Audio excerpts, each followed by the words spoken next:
नमस्कार साथियों, सोनी एजुकेशन में आपका बहुत स्वागत है। और आज का जो हम मेथड इस वीडियो के अंदर जो हम पढ़ने वाले हैं, क्यों ना उसकी थ्योरी पढ़ने से पहले उसको बहुत बेसिक तरीके से हम प्रैक्टिस करते हैं जो आराम से समझ में आ जाए।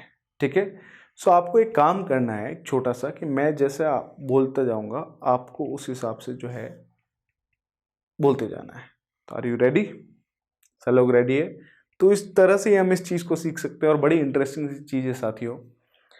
और वो हमारे पास लिखा हुआ आपको दिख रहा है कि ऑडियो लिंगुअल मेथड की बात कर रहे हैं, लेकिन ये है क्या? बहुत ही आसान भाषा में पहले इसको समझते हैं। तो यहाँ पर मैं बोलूँ कोई भी चीज़, आपको मेरे साथ में मतलब कि मन में ही बोल देनी है, ज़रूरी नहीं है आप बोल के ही बोलें। मैंने बोला home, home, home, going home, going home, Mahesh, Mahesh is going home, Mahesh is going home. चलो उसको पास्ट टेंस में बनाते हैं। Mahesh was going home, Mahesh was going home. अब हमने क्या किया है? छोटा सा चीज किया, छोटा सा चीज। मैं बोला Mahesh is going to Jaipur, home की जगह क्या लिख लिया? To Jaipur. Mahesh is going to Jaipur, Mahesh was going to Jaipur.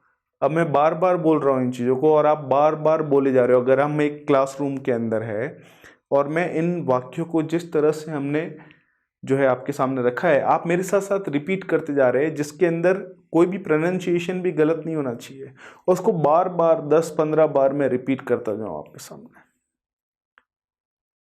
फिर जो है जो कॉन्सेप्ट जो यहाँ पे निकल के आता है, यही ऑडियो लिंगुअल मेथड का एक बेस है। ऑडियो लिंगुअल मेथड, जिसको जो है हमारे पास आप देखेंगे कि आर्मी मेथड या न्यू की मेथड भी के नाम से भी जाना जाता है। अब आर्मी मेथड से इसका क्या लेना देना है? बहुत ही सिंपल तरीके से हम समझते हैं कि इसको आर्मी मेथड क्यों बोलते हैं।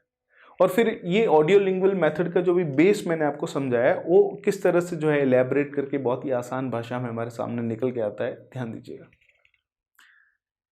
अब जैसे एग्जाम्पल के तौर पे, जैसे सेकेंड वर्ल्ड वॉर के टाइम और स्पेशली इस चीज़ की बहुत ज़्यादा ज़रूरत पड़ी थी कि अमेरिकन सोल्जर्स या ब्रिटिश सोल्जर्स जो है वो यूरोप के अलग अलग पार्ट्स में जा रहे थे और वहाँ अलग अलग तरह की लैंग्वेजेस बोली जाती है ऑब्वियसली।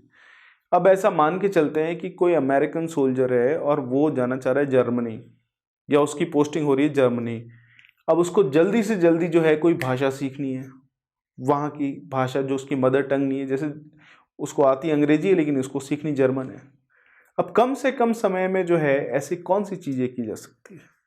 ये कोई नई लैंग्वेज कैसे सीखी जा सकती है? तो स्पेशली जो हमारे आम सेंटेंसेस जो हम जनरली पूछते हैं, लोगों से बात करते हैं, जिससे हमारा काम चल जाता है, उस तरह के सेंटेंसेस को ऐसे जो इंस्ट्रक्टर होता है उनको बोलता रहता है और उनको रिपीट करवाया जाता है, ताकि वो जल्दी से जल्दी इस लहजे को भी सीख सके, उन सेंटेंसेस को भी सीख सके, बार बार रिपीट करके भी सेंटेंसेस को सीख सके। और फिर जो है जब वो पोस्टिंग पे जाए और वहाँ पर अगर जर्मन में किसी से बातचीत, कुछ बेसिक क्वेश्चंस पूछने हैं या कुछ बात करनी है, तो वो बोल सके।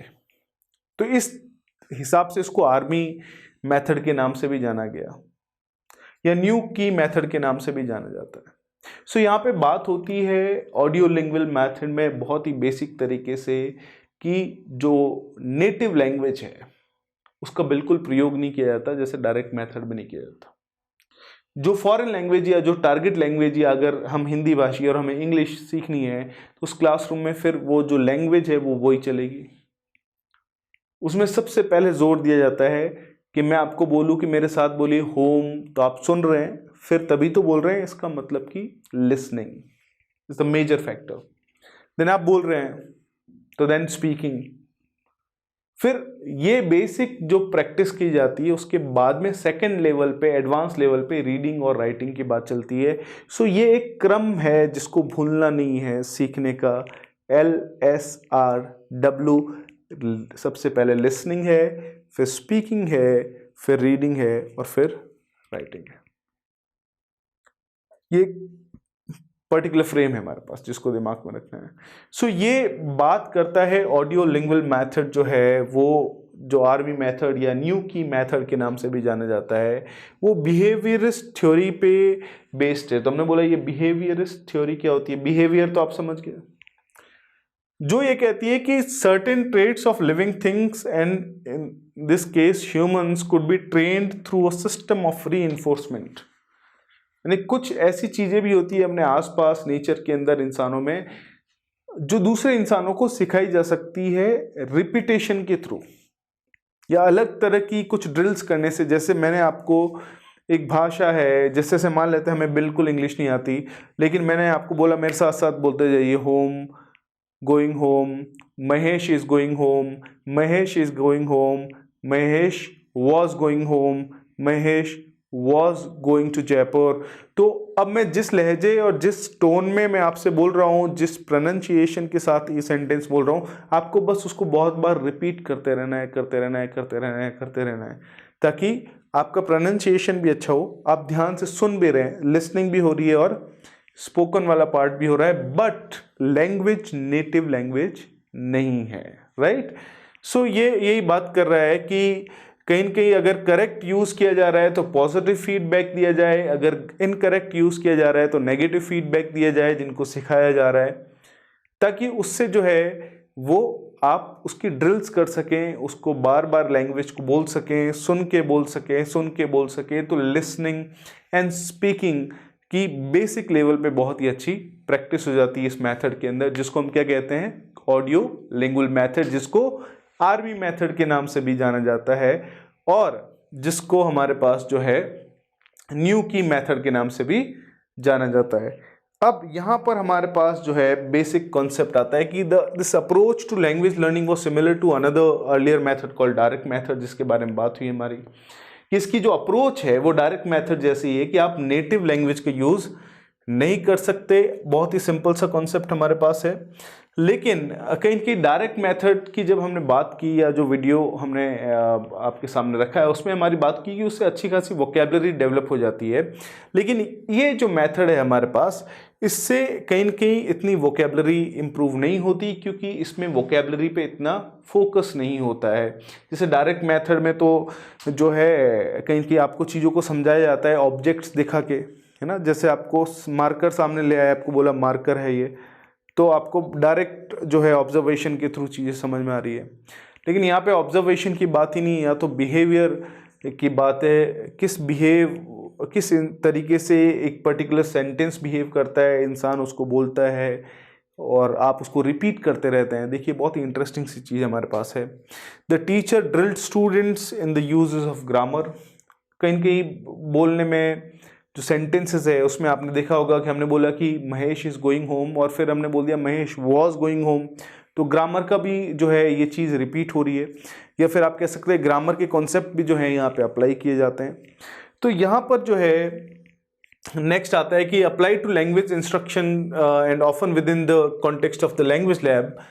जो हमारे पास जो है लैंग्वेज लैब का जो कॉन्सेप्ट है, इसका कहना हमारे पास ये है कि वो ये है कि जो हमारे पास इंस्ट्रक्टर होएगा, जनरली जो एक टीचर होता है, वो जो सारे बच्चों को एक फॉरेन लैंग्वेज सिखा रहा है, जैसे हिंदी भाषी बच्चे हैं और उनको अंग्रेजी सिखा रहा है, ऐसा मान लेते हैं, तो उसमें उसको सेंटेंस का करेक्ट मॉडल खुद ही चूज करना पड़ता है। किसको? इंस्ट्रक्टर को। और वो फिर बोलता है उसको जिसको बच्चे बार बार रिपीट करते हैं। जैसे अभी मैंने बोला महेश इज गोइंग होम, तो ये मैंने सेलेक्ट किया है एक मॉडल जिस सेंटेंस का, जो आप जो है उसको रिपीट करेंगे, तो ये पूरी तरह से मेरे कंट्रोल में है, आप ये समझ रहे हैं। या फिर एक टीचर, इस मेथड की अगर बात करें तो उसमें टीचर कंट्रोल्ड मेथड ये कहीं ना कहीं हमारे पास होता है। और ग्रामर इंस्ट्रक्शंस नहीं दिए जाते हैं, सारी चीज़ें जनरली मेमोराइज करनी पड़ती है आपको, है ना। आपको ये नहीं बोला जाएगा सब्जेक्ट के बाद में वर्ब की फर्स्ट फॉर्म प्लस ऑब्जेक्ट, ऐसा कुछ नहीं है। आपने तो बोला कि भाई महेश इज गोइंग होम, ठीक है, all the students are going home, तो इसका यहाँ पे आर हो गया। आपके दिमाग में अपना धीरे धीरे प्रैक्टिस के बाद समझ में आना शुरू हो जाता है कि अच्छा ये बहुवचन है तो आर लगाया है, और ये एक वचन है तो इज लगाया है। इस तरह से हमारे पास कहीं कहीं कॉन्सेप्ट है इसके। अब नेक्स्ट पोर्शन जो है बहुत ही इंपॉर्टेंट कहता है कि the idea is for the students to practise the particular construct until they can use it spontaneously. कि ये जो आइडिया है बार बार रिपीट करने का किसी सेंटेंस को किस जगह पर किस तरह से यूज़ होगा, तो उसका मेन फोकस ये रहता है कि जो भी चीज़ सिखाई गई है वो स्पॉन्टेनियसली अगर कहीं यूज़ भी करनी है तो बच्चा यूज़ कर सके, या जो स्टूडेंट या जो लर्नर है उस भाषा का वो यूज़ कर सके। The lessons are built on strict drills in which students have little और no control on their output.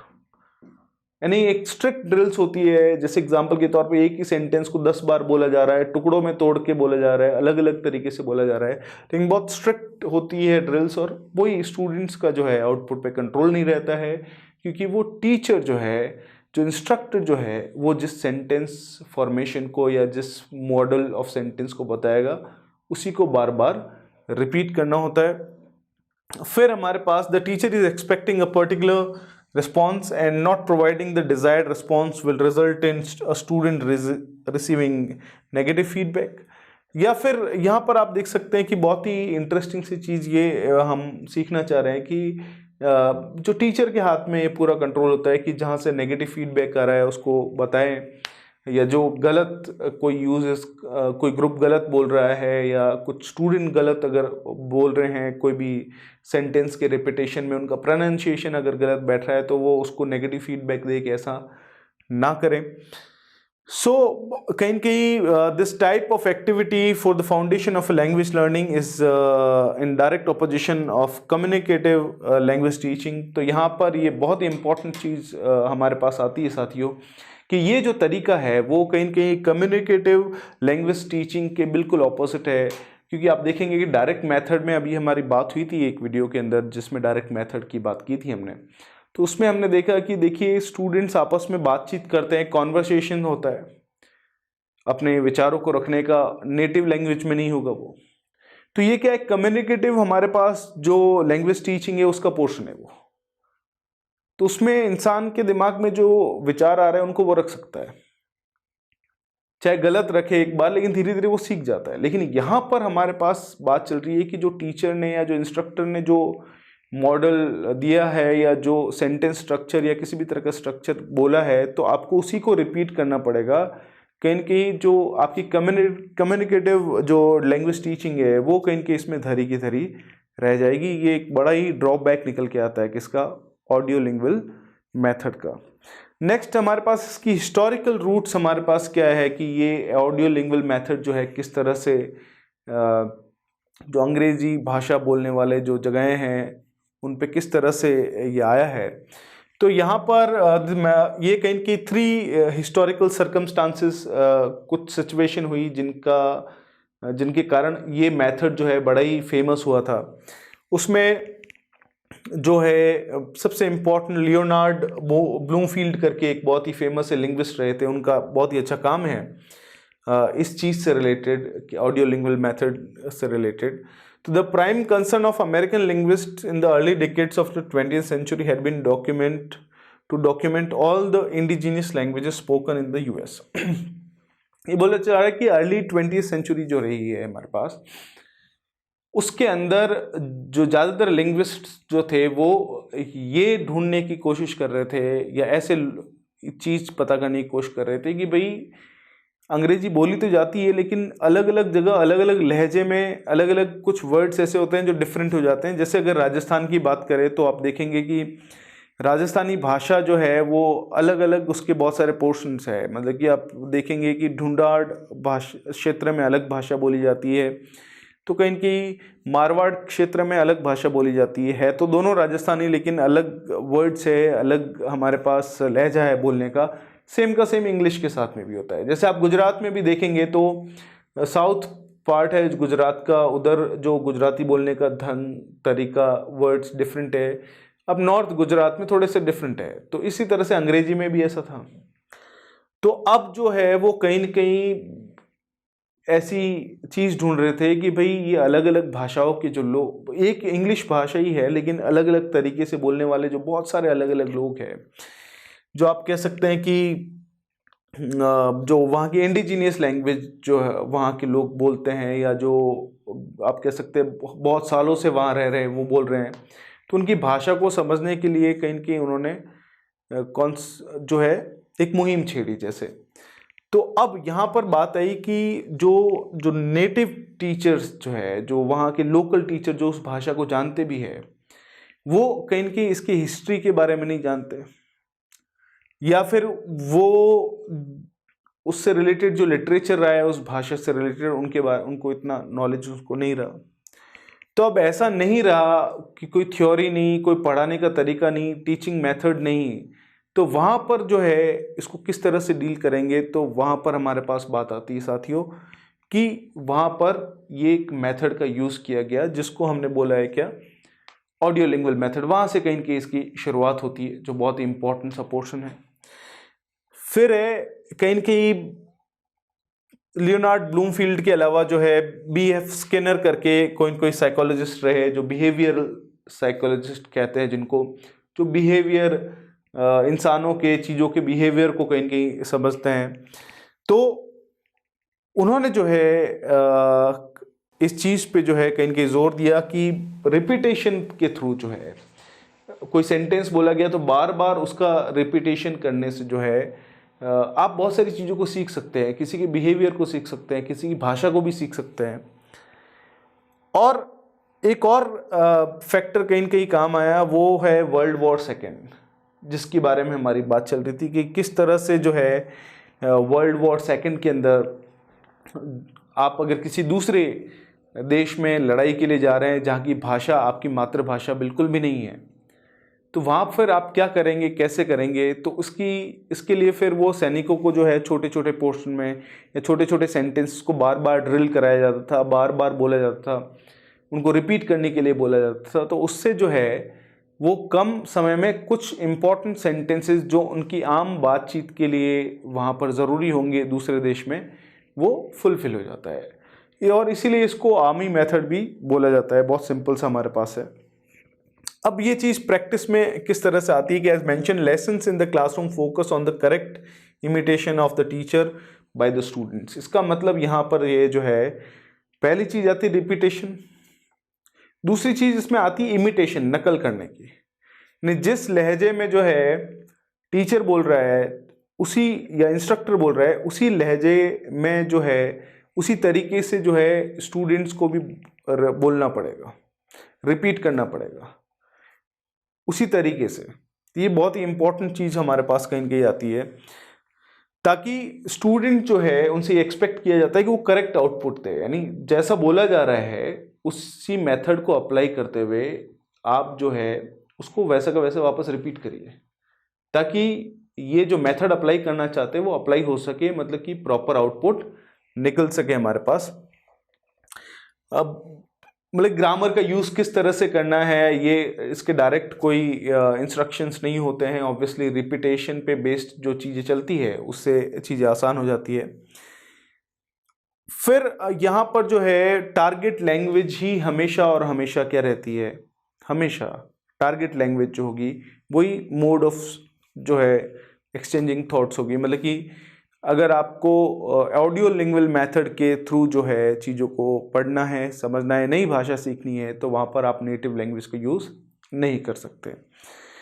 वहीं पे अब आता है कि ऐसा क्या हो गया कि ये मेथड जो है इतना सक्सेसफुल नहीं रहा। तो देखिए उसका बहुत ही बेसिक सा कॉन्सेप्ट आप समझ सकते हैं, बहुत सिंपल सा कॉन्सेप्ट आप समझ सकते हैं साथियों, कि जब ये मेथड को अप्लाई करते हैं हम भी, तो आपने देखा होगा कि यहाँ कोई सिस्टमैटिक कॉन्सेप्ट नहीं चल रहा है, बस कुछ सेंटेंसेस बोले जा रहे हैं, आप उनको रिपीट करते रहिए और बस हो गया। तो उसका जो अप्रोच है वो कोई इनकी थोड़ा सा ऐसा लगता है कि पूरा का पूरा जो सेंटेंस है, सॉरी, या पूरी की पूरी नई लैंग्वेज है, उसको सीखने का एक सिस्टमैटिक तरीका नहीं, ये तो सिर्फ एक नकल करने का तरीका हो गया ना। कुछ सेंटेंसेस बोल दिए आपने, टेंस चेंज कर दिए आपने, रिप्लेस कर दी चीज़ों को, रीस्टेटमेंट दे दिया, है ना। तो अब इसका जो पहला कॉन्सेप्ट है कि लेट 1950s के अंदर नाओम चॉम्स्की करके बहुत ही फेमस राइटर हमारे पास रहे हैं और लिंग्विस्ट भी रहे हैं, तो उन्होंने इस चीज़ को कहीं कहीं क्रिटिसाइज़ किया कि ये जो तरीका है वो पूरी तरह से सही नहीं है, इसकी साइंटिफिक क्रेडिबिलिटी नहीं है, विश्वसनीयता नहीं है। तो पहले उन्होंने इसको टारगेट किया। फिर 1964 के अंदर हमारे पास एक विल्गा रेवर करके एक बहुत ही फेमस क्रिटिक रही, उन्होंने एक किताब लिखी the psychologist and the foreign language teacher. उसमें जो है इस मेथड को जो है बहुत ही बुरी तरह से क्रिटिसाइज किया। उन्होंने बोला कि ये मेथड पूरी तरह से सक्सेसफुल नहीं है। तो इस तरह से जो है ये इतना आप कह सकते हैं कि सेकेंड वर्ल्ड वॉर के ख़त्म होने के बाद में जो है कि इनकी पूरी दुनिया ही बदल गई, उनके तरीके ही बदल गए। तो ये मेथड जो है अपनी विश्वसनीयता जो है खोता गया। अब इस मेथड के एक्सक्यूज मी मेन फीचर्स क्या है, उन फीचर्स को भी देखते हैं साथियों। पहला है each skill, listening, speaking, reading, writing. ये जो है आप फॉर्मेट या आप कह सकते हैं कि ये सीक्वेंस याद रखिएगा, LSRW। Is treated and taught separately, यानी सबसे पहले लिसनिंग और स्पीकिंग का कॉन्सेप्ट होगा, फिर एडवांस लेवल पे हमारे पास रीडिंग और राइटिंग का कॉन्सेप्ट होगा। The skills of writing and reading are not neglected, but focus throughout remains on listening and speaking. यानी कि इनकी राइटिंग और रीडिंग जैसी चीज़ें जो है, यानी दो इम्पॉर्टेंट एस्पेक्ट्स जो हमारे पास है, ये नेग्लेक्ट तो नहीं किए जाते, एडवांस लेवल पे जाए जाते हैं, लेकिन फिर भी लिसनिंग और स्पीकिंग पे सबसे ज़्यादा जोर दिया जाता है इसके अंदर। नेक्स्ट है dialogue is the main feature of the audio lingual syllabus. Dialogue होना ज़रूरी है, मतलब कि टीचर इंस्ट्रक्टर बोलता रहेगा, वो भी आप वापस बोलते रहेंगे। तो वो डायलॉग जो है वो एक बहुत ही इंपॉर्टेंट फीचर है किसका, हमारे पास ऑडियो लिंगुअल मेथड का, बहुत ज़रूरी है। नेक्स्ट है dialogues are the chief means of presenting language items. They provide learners an opportunity to practise, mimic and memorise bits of language. यही जो बात हमारे बीच हुई थी साथियों,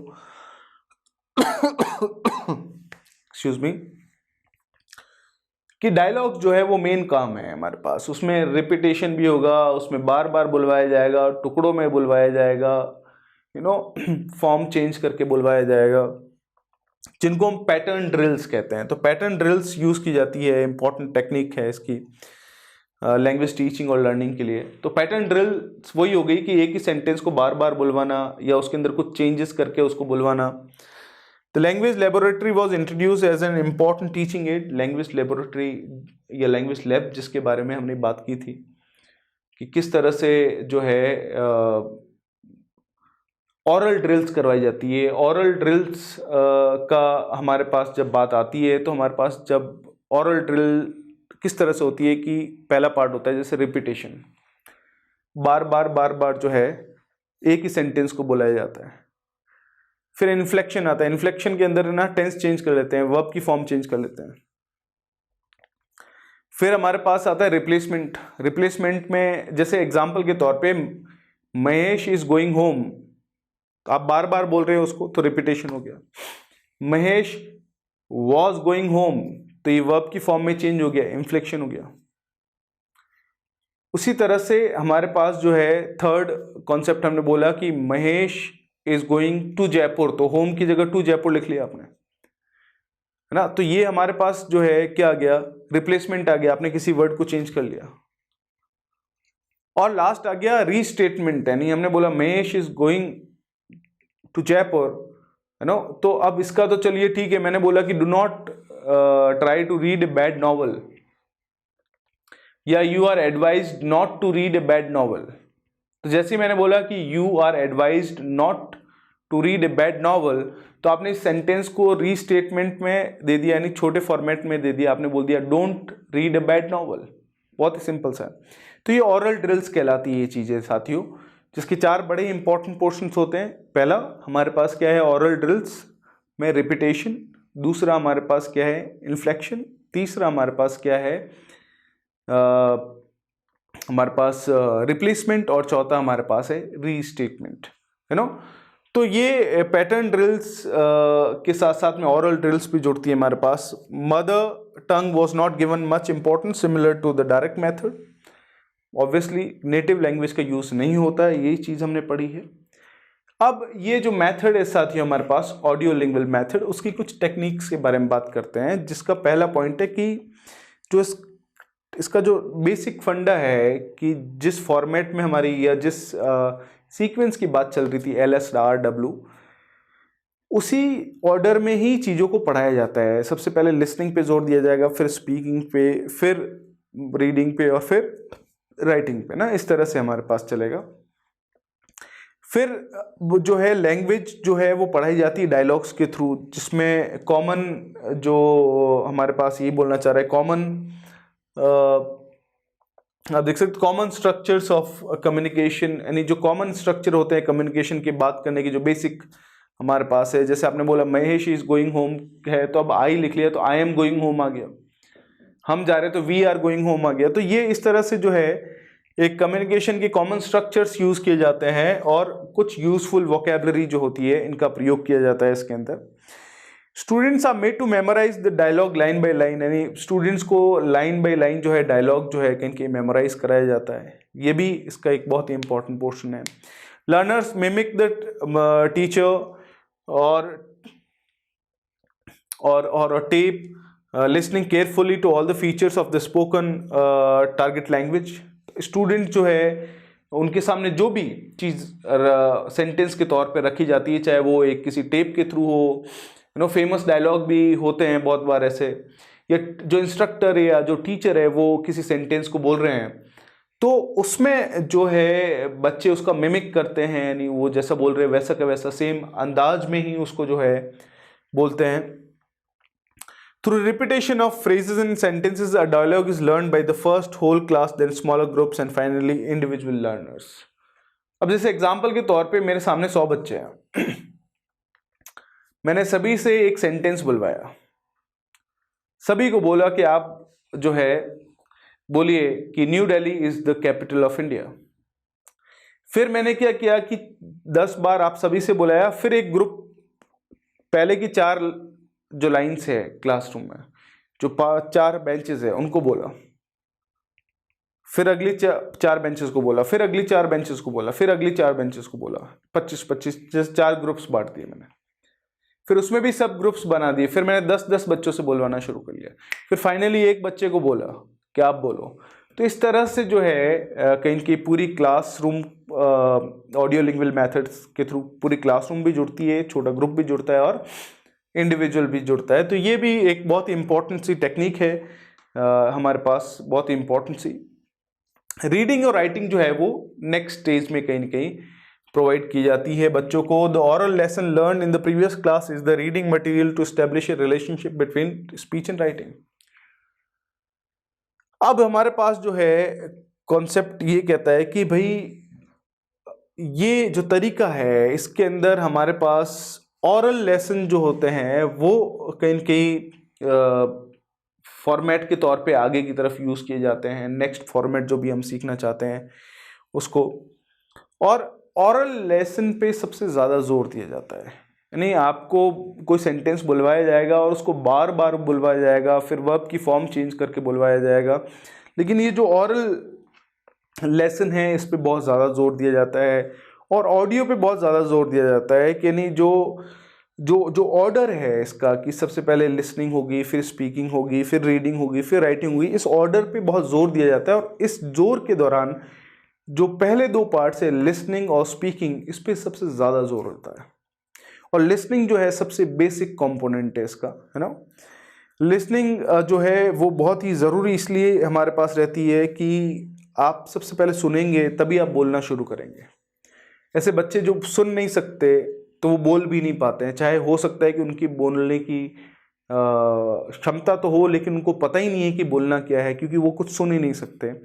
इसलिए जनरली लिसनिंग और स्पीकिंग को जो है बच्चे को साथ साथ लगभग साथ में ही जो है सिखाया जाता है। लेकिन अब एक लिसनिंग में के प्रैक्टिस में और धीरे धीरे उसके साथ स्पीकिंग वाला कॉन्सेप्ट कब शुरू किया जाए उसकी श्योरिटी कहीं न कहीं नहीं है, बट स्टिल जनरली साथ में ही जो है सिखाया जाता है।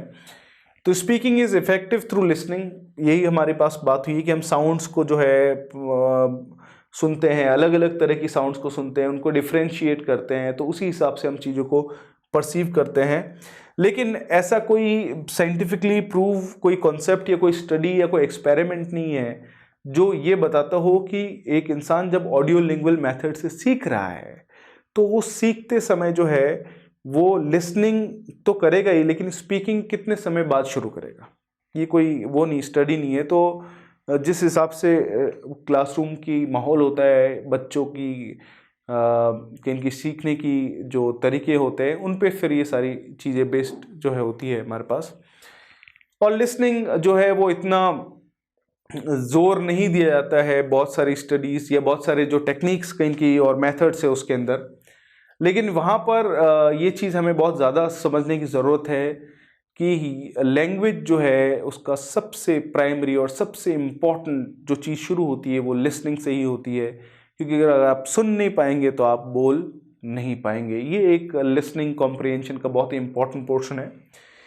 फिर है some materials that can be adapted for improving listening comprehension, यानी लिसनिंग कॉम्प्रिहेंशन को बढ़ाने के लिए क्या क्या चीज़ों का यूज़ किया जा सकता है। Dialogue should be presented as a story in foreign language using simple language.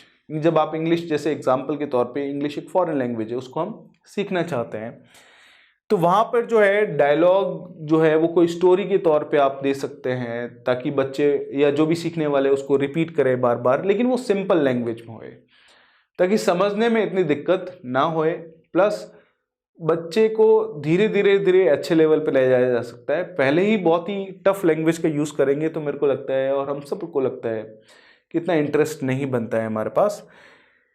अब the meaning of some of the new words and expressions that will appear in the dialogue should be explained through gestures, visual aids, synonyms, ना। तो ये बोल रहे हैं कि भाई हमारे पास जो सीखने वाली बात है कि जो नए वर्ड्स आप सिखाते हैं बच्चों को, तो उनको जो है ऑब्वियसली आप नेटिव लैंग्वेज तो यूज़ ही नहीं कर सकते, तो आप जेस्चर्स के थ्रू या किसी ऑडियो या किसी विजुअल के थ्रू या किसी सिनोनिम के थ्रू, कोई ऑब्जेक्ट अगर अवेलेबल है तो उसके थ्रू, तो आप उनको बच्चों को इस तरह से समझाने की कोशिश करें। उसके अंदर different role plays can be use to present dialogue. जैसे एग्जांपल के तौर पे एक सेल्समैन और एक महिला के बीच में बात चल रही है। सेल्समैन जो है वो बेचने आए हैं हमारे पास, आप कह सकते हैं कि जूस निकालने वाली मशीन, और महिला जो है वो हमारे पास गृहिणी है, उसके वहाँ नॉक करता है, वो पूछता है आपको जूस चाहिए कि नहीं चाहिए, और इस तरह से एक कॉन्वर्सेशन चल रहा है जो ऐसे मान लेते हैं कि हम इंग्लिश में करना चाहते हैं। जैसे उसने जैसे बजाई घंटी तो जो हाउस जो लेडी है उसने बोला कि good morning, what do you want. So जो सेल्समैन है उसने बोला कि I have got a juicer for you, it keeps the whole family strong because in the morning all people, all the members of the family need something very energetic drink, and that's going to be like some really fresh fruit, and you can make a juice out of those, and for that you need a juicer for the strong family। अब सामने वाले ने और कोई dialogue दे दिया, तो इस तरह से आप डायलॉग फॉर्म किया आपने, जैसे एग्जांपल के तौर पे। ये इतना, चलो मेरे जितना लंबा डायलॉग भी नहीं दिया आपने, लेकिन बहुत ही सिंपल सा जैसे डायलॉग फॉर्म किया जा सकता है, कि good morning, how are you, या what do you want ma'am, a juicer for you for a strong family.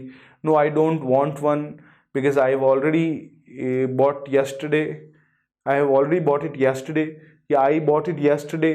तो इस तरह से आपने 4 डायलॉग आदमी के, सेल्समैन के बनाए, 4 डायलॉग इनके बनाए, और फिर जैसे समझाते समय मैं तो सेल्समैन बन गया, आप जो है वो गृहिणी बन गए, या फिर अगली बार में मैं गृहिणी बन गया और आप सेल्समैन बन गए, तो आपके डायलॉग आप बोल रहे हैं, मेरे डायलॉग मैं बोल रहा हूँ। तो ये एक बहुत ही इंटरेक्टिव सा सेशन इससे कहीं कहीं बन जाता है हमारे पास।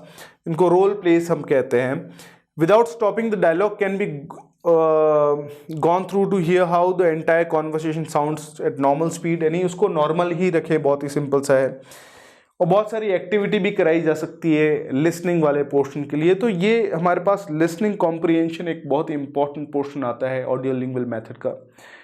ऑडियो लिंगुअल मेथड जो है वो एम्फेसिस करता है बहुत ही बेसिक फॉर्मेट में, जो नेचुरल वे है, सबसे पहले लिसनिंग, फिर स्पीकिंग, फिर एडवांस लेवल पे जाए तो रीडिंग और राइटिंग। नेक्स्ट हमारे पास जो कॉन्सेप्ट्स आते हैं बहुत सिंपल से हमारे पास आते हैं कि पैटर्न प्रैक्टिस जो है वो कहीं की होनी चाहिए, उस पैटर्न को फॉलो करते रहना चाहिए। जिस भी पैटर्न में बातचीत चल रही है, mimicking can practice the dialogue itself, यानी आप मिमिकिंग करें, चीज़ों की नकल करें उस डायलॉग की।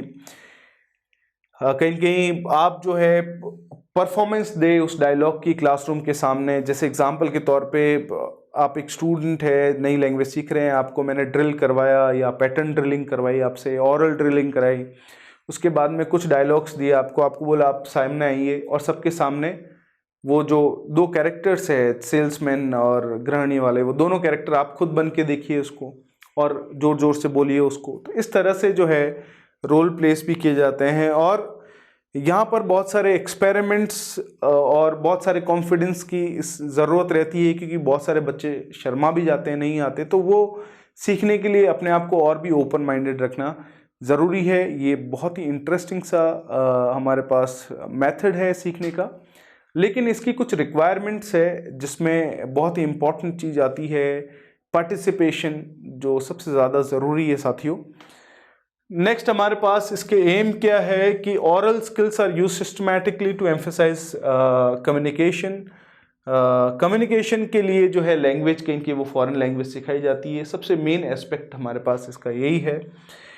Practice is how the learning of the language takes place. Every language skill is total of the sets of habits that the learner is expected to acquire. यानी लैंग्वेज क्या है, एक तरह से एक हैबिट है जिसको एक इंसान को जो है एक्वायर करना पड़ता है प्रैक्टिस कर करके, है ना। जैसे एग्जांपल के तौर पे कि आप सुबह जल्दी उठते हैं, तो एक दिन उठने से नहीं होगा, उसकी लंबी प्रैक्टिस होगी, तभी वो आपकी एक हैबिट बनेगी। सेम विथ लैंग्वेज, बहुत ही सिंपल सा है, बहुत ही आसान सा मेथड है हमारे पास। फिर हमारे पास जो है यही हमारे पास कॉन्सेप्ट्स आते हैं कि जो 4 स्किल्स है उन्हीं पे बहुत ज़्यादा जोर दिया जाता है, उनको नहीं भूलना है। उस जो पर्टिकुलर हमारे पास जो उसका स्टेप वाइज जो सीक्वेंस है LSRW, उसको ज़रूर दिमाग में रखें। एडवांटेजेस जो है इसके बहुत ही सिंपल से, आपको आराम से अब पूरे मेथड को ही सीख लिया आपने, समझ लिया, तो आपको इतनी बातचीत से समझ में आ गया होगा कि लिसनिंग और स्पीकिंग जो है वो बहुत ही अच्छी तरीके से इम्प्रूव हो जाती है। विजुअल एड्स जो है वो वोकेबलरी बढ़ाने में बड़ी हेल्प करती है, लेकिन हालांकि डायरेक्ट मेथड की तरह बहुत ज़्यादा वोकेबलरी नहीं सीखी जा सकती इसमें। और इजी टू एग्जीक्यूट है ये जो मेथड है, बड़े ग्रुप्स के अंदर भी 1000 लोगों को भी आप कोई सेंटेंस रिपीट करने के लिए बोल रहे हैं तो और सारे लोग पार्टिसिपेट कर रहे हैं, तो it's easy, it's not that tough. Correct pronunciation और करेक्ट स्ट्रक्चर होने पे जोर दिया जाता है इस मेथड के अंदर, लेकिन इसके साथ में इसका एडवांटेज है कि ये टीचर डोमिनेट मेथड भी है, हालांकि मैं उसको डिसएडवांटेज भी मानूंगा, लेकिन कहेंगे जो टीचर जो चाहता है वो सिखा सकता है, ये सबसे इंपॉर्टेंट एडवांटेज निकल जाता है। और the learner is in a directed role, the learner has little control over the material study और मेथड्स ऑफ स्टडी। यानी जो मटेरियल यूज करना है उसके लिए हमारे पास लर्नर के हाथ में ये चीज़ें कम होती है, जो सिखा रहा है उसके हाथ में बहुत ज़्यादा होती है।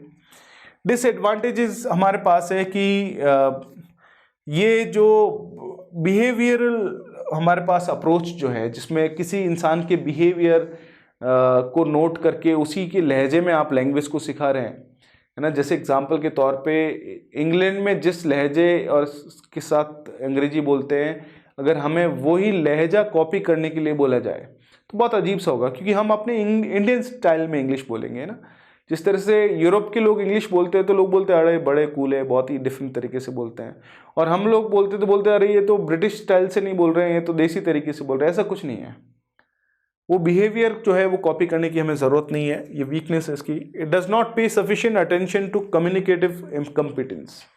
नहीं, आप देख सकते हैं कि मेरे दिमाग में कोई भी थॉट आ सकता है, आपके दिमाग में कोई भी थॉट आ सकता है, और हम उस पर बात कर सकते हैं, लेकिन अगर हम दोनों की लैंग्वेज अलग अलग है, या फिर आपको अंग्रेजी आती है और मुझे नहीं आती, यार मैं आती भी है लेकिन मैंने अगर ऑडियो लिंग्वल मेथड से सीखी हुई है, तो मैं कुछ सेलेक्टेड सेंटेंस ही बोल पाऊंगा आपके सामने पूरी तरह से चीज़ों को नहीं समझा पाऊँगा। तो ये बहुत ही जो है एक बड़ा ड्रॉबैक निकल के आता है।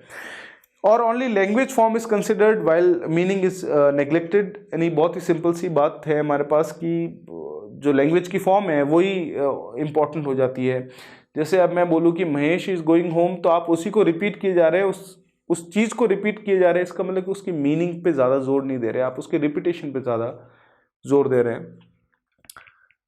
फिर है कि चारों स्किल्स पे इक्वल इंपॉर्टेंस नहीं दी जाती है। तो हालांकि चारों स्किल्स इसके अंदर है LSRW, लेकिन L और S वाला जो पार्ट है वो तो बहुत ही स्ट्रॉन्ग कर दिया जाता है, लेकिन रीडिंग और राइटिंग वाला पार्ट है वो एडवांस लेवल पे कम जोर दिया जाता है, या फिर आप बोला जाए तो ज़्यादा जोर हमारे पास इन लिसनिंग और स्पीकिंग वाले पार्ट पे दिया जाता है। टीचर डोमिनेटेड मेथड है, ये एक ड्रॉबैक भी बिल्कुल है अपने आप में। It is a mechanical method since it demands pattern practice, drilling and memorisation over functional learning and organic uses. बहुत ही सिंपल सा तरीके से ये समझाना चाह रहा है कि भाई ये जो है मैकेनिकल सा मेथड है, यानी उसमें बार बार आपको ड्रिल करना पड़ेगा, पैटर्न को बार बार ड्रिल करना पड़ेगा। तो ये कहीं एक रट्टाफिकेशन की तरह रट्टाफिकेशन निकल के आ जाता है। और लर्नर जो है वो पैसिव रोल में होता है, तो लर्निंग के ऊपर लर्नर का तो कंट्रोल होना ही चाहिए ना। अब पूरी तरह से टीचर डोमिनेटेड ही रहेगी तो चीज़ें ऐसी होगी कि एक स्टूडेंट को मौका नहीं मिलेगा अपने लेवल पे चीज़ों को एक्सपेरिमेंट करके सीखने का, क्योंकि वो हर बच्चे के लिए वो मेथड अब सही तरीके से रिजल्ट निकाले। वो स्लो लर्नर है तो क्या है, उसके दिमाग में और कोई तरह का कॉन्सेप्ट है, तो ये मेथड इस तरह से जो है बहुत ही फीका सा पड़ जाता है, बहुत ही डिफरेंट सा पड़ जाता है। तो ये हमारे पास साथियों था ऑडियो लिंगुअल मेथड, जो बहुत छोटे छोटे से क्वेश्चंस बनाता है लेकिन बड़े इंपॉर्टेंट से क्वेश्चंस बनाता है।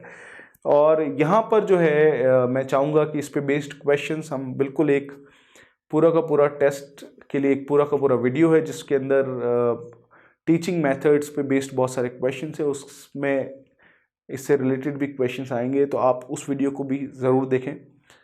प्रैक्टिस करते रहें, खुश होते रहें, एकदम बढ़िया मज़े से प्रैक्टिस करें आप। Have a great time. Thank you for watching this video. Take care.